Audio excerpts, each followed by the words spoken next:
Assalamualaikum warahmatullahi wabarakatuh. Halo pembelajar sastra bandingan, kali ini kita memasuki materi selanjutnya, yaitu menulis artikel ilmiah hasil kajian sastra perbandingan. Nah, sebagaimana yang pernah saya sampaikan sebelumnya, bahwa sebuah studi atau hasil perbandingan itu penting untuk dipublikasikan sebagai bentuk menyebarluaskan informasi dan perkembangan pengetahuan.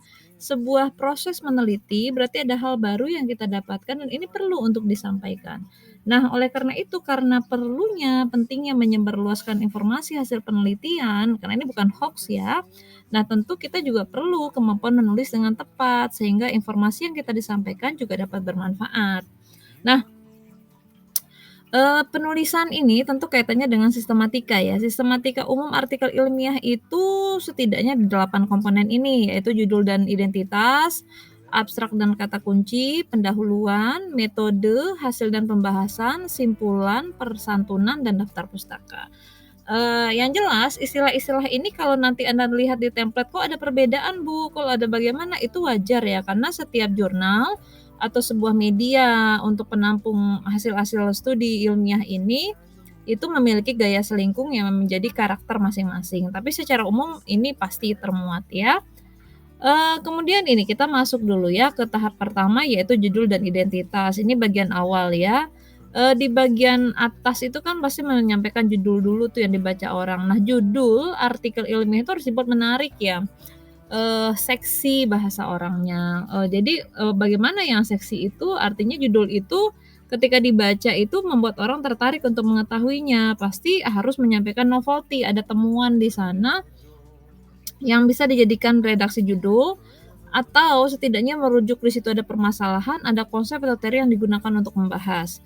Catatannya, jangan gunakan kata-kata, sebuah analisis atau seperti, kata-kata seperti judul penelitian ya, seperti perbandingan apa, jangan dimunculkan itu di awal, tapi kita taruh saja di bagian belakang ya. Nah, penulisan identitas ini juga sesuaikan template saja, biasanya berbeda-beda. Yang jelas, penulis itu biasanya ada nama lengkap, tidak ada gelar ya biasanya, dan diikuti asal instansi dan alamat email ya. Kemudian bagian pendahuluan. Nah, pendahuluan ini bagian yang cukup penting ya, urgens, tentu juga, didukung oleh bagian lain. Nah, dalam artikel ilmiah sebenarnya, ada yang terlupakan oleh saya tadi ya, tapi tidak saya bahas. Setelah identitas itu ada abstrak ya, identitas, tadi ada abstrak. Abstrak itu memuat, ringkasan ya, memuat ringkasan, terkait dengan apa yang ditulis. Nah, tentu biasanya abstrak itu terdiri dari, 1 paragraf biasanya ya, tapi ada juga yang buat 3 paragraf, tapi cenderungnya 1 paragraf. Di sana, biasanya memuat latar belakang tujuan, lalu teori yang digunakan, atau metode yang digunakan, kemudian, hasilnya. Jadi hasil di dalam abstrak itu harus berupa temuan, dan abstrak itu juga memuat kata kunci ya, abstrak memuat kata kunci. Di bagian sini, sepertinya saya sudah menyebutkan nih abstrak dan kata kunci, tapi di bagian ini saya, belum menjelaskan, tapi saya sampaikan saja sebelum pendahuluan itu tadi memuat abstrak. Nah, abstrak tadi itu ya tadi yang saya bilang, komponennya itu biasanya 150 sampai 200 kata, atau ada juga yang sampai 250, yang jelas tidak terlalu panjang, dan dia disajikan dengan ringkas untuk menyampaikan informasi yang ingin kita sampaikan ya. Nah, ini biasanya template-template setiap artikel jurnal itu sudah sangat jelas. Jadi yang jelas Anda ketika menulis artikel ilmiah bisa mengacu kepada itu. Baik, saya masuk kembali ke pendahuluan. Nah, pendahuluan itu memuat latar belakang masalah. Kalau penelitian kita hasil kajian bandingan, maka isinya setidaknya mengapa perlu membandingkan teks tersebut. Menulisnya nggak usah berbunga-bunga terlalu ke sana kemari ya, to the point saja. Ketika Anda memulai paragraf pertama, Anda bisa katakan, bisa Anda bisa memulai dengan menyatakan, hal permasalahan yang menjadi dominan yang mau Anda bahas. Misalnya adanya, apa namanya, latar belakang penciptaan sebuah naskah itu biasanya saling mempengaruhi, apa hal yang mempengaruhinya. Ternyata Anda lihat, ternyata sesama perempuan bisa menghasilkan karya yang punya esensi yang mirip mungkin dengan karya si A, si B karena ada pengalaman yang bagaimana. Nah, Anda bisa munculkan hal-hal seperti itu. Lalu bisa tunjukkan kenapa objek itu yang dibahas, apa pentingnya, apa kontribusinya, nanti hasil pembandingan Anda bisa Anda tambahkan. Lalu tambahkan secara ringkas teori atau konsep yang digunakan tuh untuk memecahkan masalah ini. Anda akan menggunakan studi perbandingan sastra dengan memanfaatkan teori feminis atau teori sosiologi atau sesuai apa yang sesuai dengan topik Anda. Lalu, tunjukkan kebaruan, ini biasanya umum ya, semua artikel pasti, diminta menunjukkan kebaruan dan sumbangan apa sih, dari hasil penelitian ini, apa sih sebenarnya perbedaan dari penelitian sebelumnya. Maka di bagian ini kita bisa menambah referensi-referensi hasil penelitian terdahulu yang sifatnya menunjukkan ada kebaruan dalam penelitian kita. Dan terakhir, harus menuliskan secara eksplisit tujuan penelitian ini. Jadi sebutkan tujuan penelitian ini adalah 1, 2, 3, harus jelas ya. Nah, kemudian metode penelitian ini biasanya metode itu kan terdiri dari artikel ilmiah itu biasanya terdiri dari hasil penelitian, gagasan, atau literatur review. Gagasan agak jarang ya sekarang, lebihnya literatur review yang banyak digunakan orang. Nah, dalam penulisan metode umumnya tetap harus digunakan sesuai dengan ketentuan jurnal yang dituju. Jadi Anda harus cek nih, dibaca di situ pilihan metode penelitiannya bagaimana. Setidaknya memuat ini ya.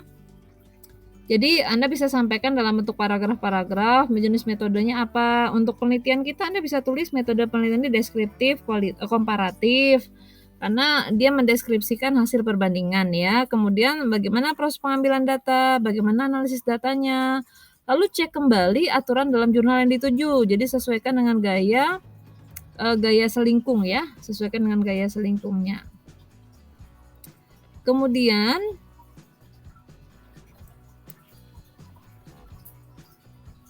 bagian ini, bagian hasil dan pembahasan. Bagian ini biasanya juga disajikan beragam pada beberapa jurnal, umumnya dipisahkan dengan membuat sub-sub bagian yang disesuaikan dengan tujuan penelitian yang telah disampaikan di awal. Nah, ini jadi, bisa diperhatikan nih bahwa dalam hasil pembahasan itu biasanya tidak hanya paragraf-paragraf saja, tapi ada sub-subnya yang disesuaikan dengan tujuan pembelajaran, tujuan penelitian ya. Nah, pada bagian ini, misalnya pada bagian hasil ya, Anda bisa sajikan dulu bentuk tabel ya, bisa, tapi penulisan tabelnya sesuaikan dengan ketentuan jurnal yang berisi persamaan perbedaan yang telah diidentifikasi dari analisis struktur. Lalu sajikan juga bentuk tabel, misalnya ada aspek lain yang ingin Anda bandingkan. Kemudian, selanjutnya setiap tabel itu setelah selesai tabel harus ada jelasan ya, ada penjelasan ringkas dari tabel yang dibuat. Kemudian bagian selanjutnya pembahasan ini juga disesuaikan dengan tujuan. Yang jelas Anda sebaiknya mulai dulu dengan hipogram teks, mana hipogramnya, mana teks transformasinya, baru Anda deskripsikan masing-masing dari hasil-hasil identifikasi tersebut dengan membahas data-data yang ada. Baik, kemudian masuklah ke tahap simpulan ya. Simpulan ini tentu menyajikan hasil analisis tadi secara ringkas, menjawab tujuan yang penting, kemudian ditekankan adalah kebaruan temuannya apa, dan dia disajikan secara padat dan jelas dalam satu paragraf saja. Kemudian ada persantunan dan daftar pustaka. Istilah persantunan ini bisa juga ucapan terima kasih ya. Yang jelas ketika Anda nanti menulis persantunan disesuaikan saja dengan kebutuhan pada setiap jurnal. Tapi rata-rata persantunan itu ya bentuk apresiasi lah, ucapan terima kasih kepada pihak-pihak yang telah membantu. Bisa itu tempat Anda berkonsultasi, support dana Anda, perizinan dan sebagainya. Daftar pustaka ini biasanya juga, setiap jurnal punya ketentuan, tapi rata-rata itu sekarang sudah minta mengacu kepada, sumber-sumber primer yang setidaknya 80% dari, referensi yang ada, kemudian juga minimal 10 tahun terakhir. Oke, seperti itu untuk informasi terkait dengan artikel ilmiah, semoga bermanfaat. Jangan lupa perhatikan template setiap artikel yang dituju. Selamat meneliti, semoga sukses selalu. Terima kasih. Wassalamualaikum warahmatullahi wabarakatuh.